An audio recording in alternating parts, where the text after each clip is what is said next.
Hello wonderful people of YouTube, welcome to my channel. In this video I'm going to be talking about festival do's and don'ts.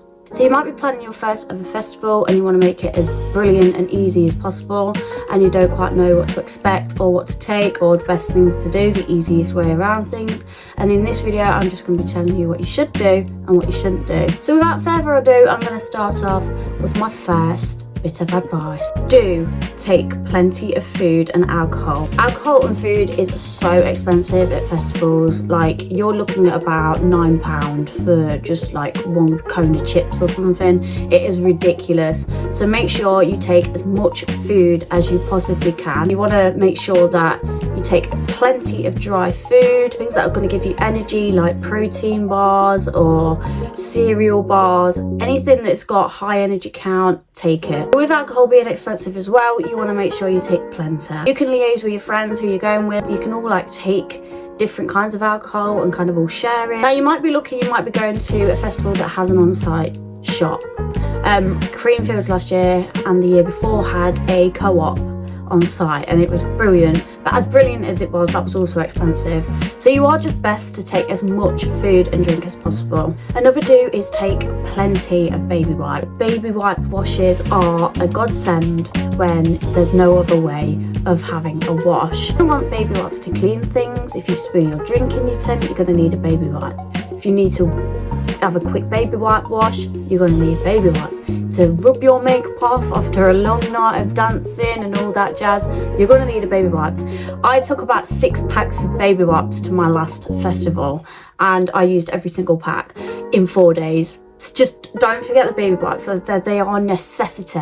So my first don't is don't take glass or anything glass based. I'm pretty sure foundation bottles are fine.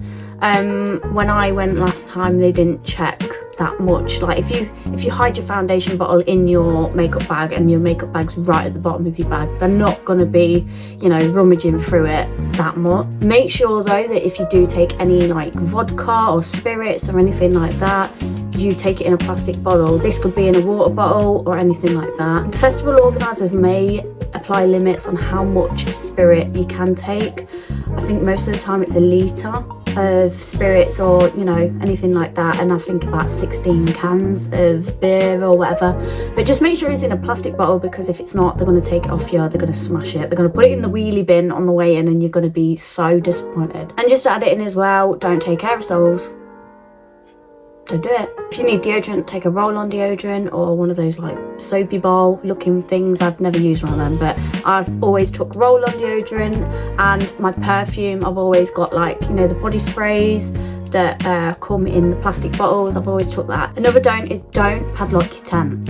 Do not padlock your tent. It's the worst thing you can do. As much as you think you're protecting your tent and anything in it, it's actually just attracting people to go into your tent. People are going to want to know why there's a padlock on there. There is definitely something valuable in there. Plus, these tents are made out of fabric that are very easily rippable. You can just get anything to rip inside the fabric. They want to get in your tent, basically, they're going to do it. That leads me on to my next don't take anything really valuable. If you've got any valuable jewelry or, you know, a really expensive bag, or, you know, just don't do it. Don't do it to yourself. Things can get lost, things get stolen, you know. Festivals, as much as they are a fun place to be, it's so risky to take anything valuable. If you can't afford to lose something, don't take it. Leave it at home. Leave it at home. No matter how nice it might be, just leave it at home. So my next do is, if you are using a sack barrow or a trolley to transport all your luggage into the field, make sure it has good wheels. The field that you're going to be on could be sludgy, it's going to have potholes everywhere, and this trolley or your sack barrow is going to go through one hell of a journey with you. You need to make sure it has very good wheels. If they don't, your wheels will pop off and you'll really struggle to push it along with you. I've seen quite a few unfortunate people that have traipsing along their luggage and their, you know, one end of their trolley is in the ground, scraping the mud with them. So save yourself the bother and make sure that the wheels are very good on them. Next up, please do make sure you put your tent up before you go. I mean, if this is a tent that you've used before, then that's fine, you should know how to put it up. But if it's a brand new tent, I would recommend putting it up in the garden or anywhere, just to make sure you know how to put it up. There's nothing worse than getting to your campsite after a very long day of travelling, traipsing all your luggage into the campsite. You know, it's a long process to then not know how to put your tent up. And whilst we're talking about tents, make sure your tent caters for the amount of people that are staying in it. So the way I think about it is, if I have a certain amount of people staying in my tent, then I will up the size of the tent by 1. So if you're staying in a tent alone, then a 2-man tent should be enough. You should have enough room for all your stuff. There should be room for a bed, and you know, it should be nice and cozy. But if there's 2 of you staying in a tent, I would recommend going a size up and getting a 4-man tent. A 2-man tent is going to be way too small for both of you and all your belongings.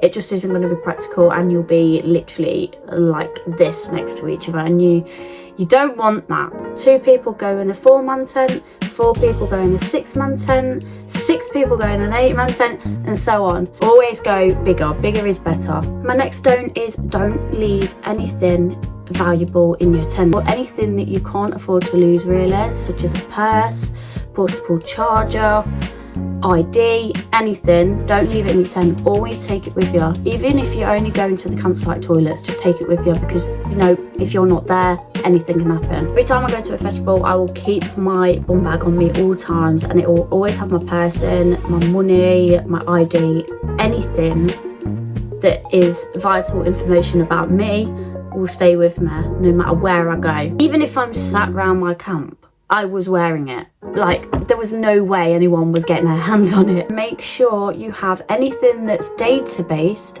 downloaded on your phone. That be, you want to have Netflix films on your phone, make sure you download them before you leave. Make sure you download any music that's on Apple Music or Spotify. Make sure you download it onto your actual phone so that you've got it without internet. And make sure you have any tickets that you might have downloaded into your iPhone wallet or on your phone somehow without internet, because you're not guaranteed to have signal. Do take painkillers, like do it.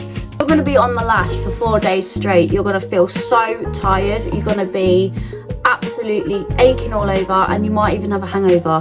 Painkillers, paracetamol, ibuprofen, they were godsends to me, because I wouldn't have got through the rest of my weekend. Maybe that makes me a lightweight, I'm not sure, but I always take painkillers. If I go anywhere, I think I've even got a packet in my car for if I go down the shop.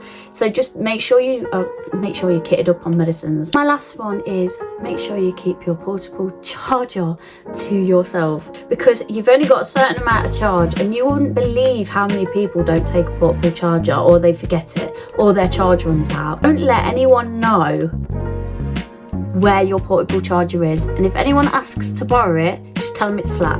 Tell them it's flat. Learn from my mistakes, right? I had about 20% left on my phone on my last day because I let other people charge their phone. I had literally no juice left in my battery to charge my own phone.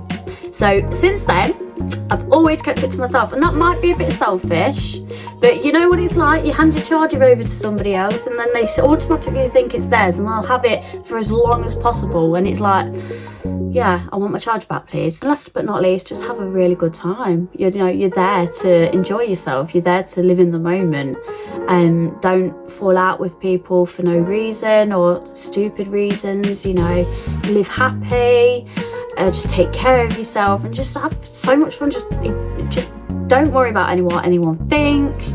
Everyone's there for the exact same reason. They're just for the music, to have a good time. So yeah, so that brings me to the end of the video. I hope it helped in some way in helping you to prepare for your festival venture. I'm thinking about doing other videos of like concerts, do's and don'ts, and other sort of festival content, as I have gone to a fair amount this year and I've absolutely lived the life I've always wanted. So if you want to see any of the future content, then don't be afraid to subscribe. And if you liked this video, then give it a big fat thumbs up, because I'll really appreciate it. Yeah, anyway, thank you for watching, and I'll hopefully see you in my next video.